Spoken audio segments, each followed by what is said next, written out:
Hi, this isn't an outtake from the Italian Job. It might look that way. We have a yellow Miura and these beautiful Italian hills in the background. But what is actually happening, we've moved forward in our Lamborghini timeline. And we're moving forward to 1965, where three Lamborghini engineers, it was Giampaolo Dallara, Paolo Stanzani, and Bob Wallace, who was also the test driver. They worked after hours to create an all-new sort of rolling chassis concept, because Ferruccio Lamborghini envisioned Lamborghini to be a manufacturer of grand touring cars. He wasn't really interested in taking on Ferrari in sort of what became the supercar segment. So these three engineers created a rolling chassis concept, which when it was complete, they presented it to Ferruccio. And then it was shown that year in the Turin Motor Show, which was around November 1965. And the response to the car was so rapturous, people were just willing to sign up and buy the car, even though there was no body shell on it. They were just so impressed with the conception of the car. So then Bertone was brought into the picture, specifically Marcello Gandini. And he created this beautiful shape. I mean, it's timeless. It's 60 years old almost, but it still looks it's as beautiful today as it was in the 60s. And this car, or the concept version, was shown in Geneva in 1966. And the original designation of the car was the Miura P400. The P stood for posteriore because the engine, unlike any Lambo before it, was mid-mounted in the rear. And the 400 corresponded to the cubic capacity of the engine. So it's a 4-liter V12 engine. In this is the Miura SV. So the timeline was there was the P400, there was the Miura S, and then the Miura SV, which is this car. So those of you who are very well up to speed with your Lambo knowledge, you'll notice there's no eyelashes, which the earlier cars had. And then also, this car has the wider wheel arches, which all SVs had, because there were wider wheels and tires fitted as compared with earlier Lamborghinis. You have these beautiful knockoff rims. The proportions of the car are just sublime. Even though it is a mid-engine car, you have a long snout, so it looks kind of like a GT car. And then maybe we can move around to the rear. You have this sort of very muscular haunches in the back. And this was an electrifyingly fast car for its day.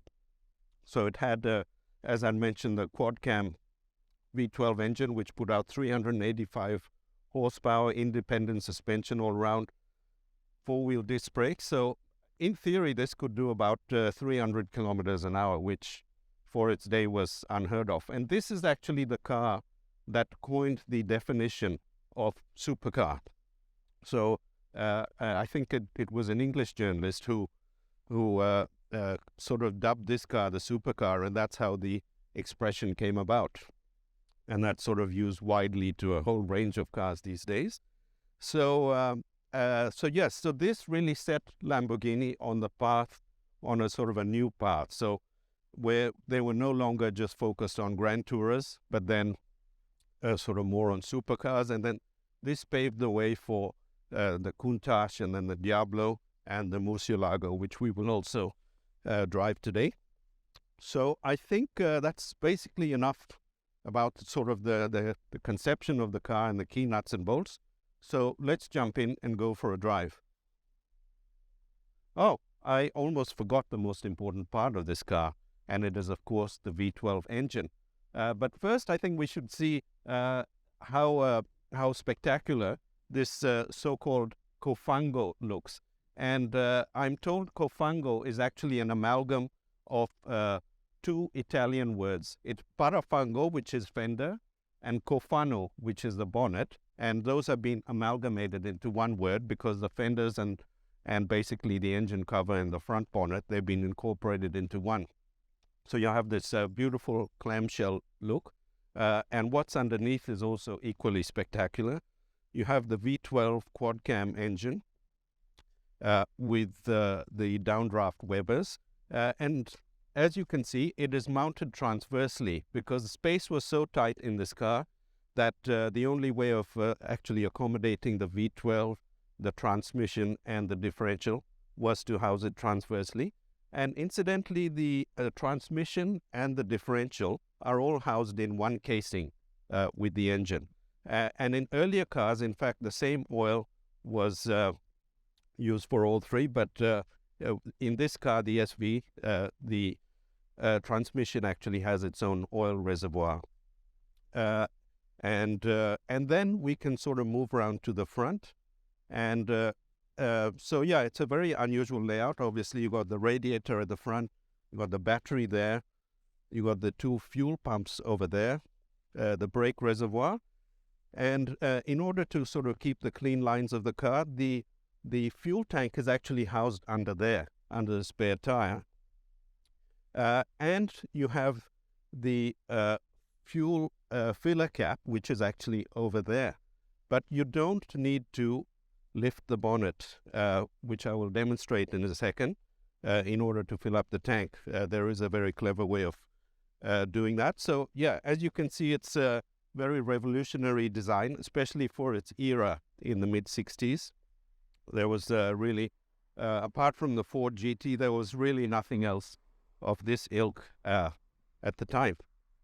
So that is it. And then we will just close the bonnet in a second, and I'll show you how the fuel tank is filled up. So an ingenious solution to keep the very clean sort of bodywork and lines of the car was to keep the fuel cap filler under there, under the vent, which I think is a very clever solution. So you fill her up, and then you just pop that down like so, and you're good to go.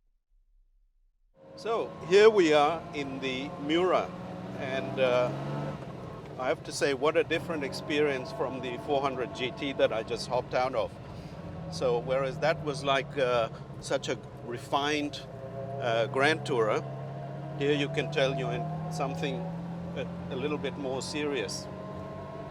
A lot of noise, as you can glean from the video. That V12 is very audible, sitting right behind my ears. And the driving position, once again, a little bit compromised because I have my arms sort of straight out. So you really need to be like a gorilla, I think, to drive this car with long arms and short legs. But you get used to that after a while. And you have this gated gear shift, which is sort of very meaty. You need a firm hand on this to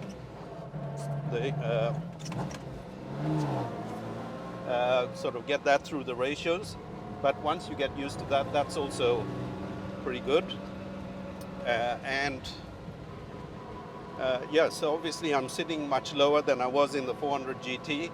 You have these nice fenders sort of visible through the windscreen, which makes it a bit easier to place the car on these narrow roads that we're on. And bear in mind, this is a €4 million car. I'm told that's what it's worth today. So, yeah, we have to exercise a little bit of caution. But, yeah, once you sort of get used to the feel of the car, you have these two sort of big gauges with the speedo and the tacho. And in that era, a lot of these components were sort of, the build volumes were so small that it was hard to justify developing, you know, your own instruments and lights and indicators and so forth. So a lot of these were off-the-shelf items, and you'd see exactly the same in maybe Alfa Romeos and Fiats of the day. And a little bit comical is this little mirror here, the wing mirror on the fender, which is showing me absolutely nothing. And but then I think that's part of the charm of driving a car like this is you do have to make some adjustments and compromises. Unlike supercars of today, it doesn't do everything for you. You have to work to get the best out of the car.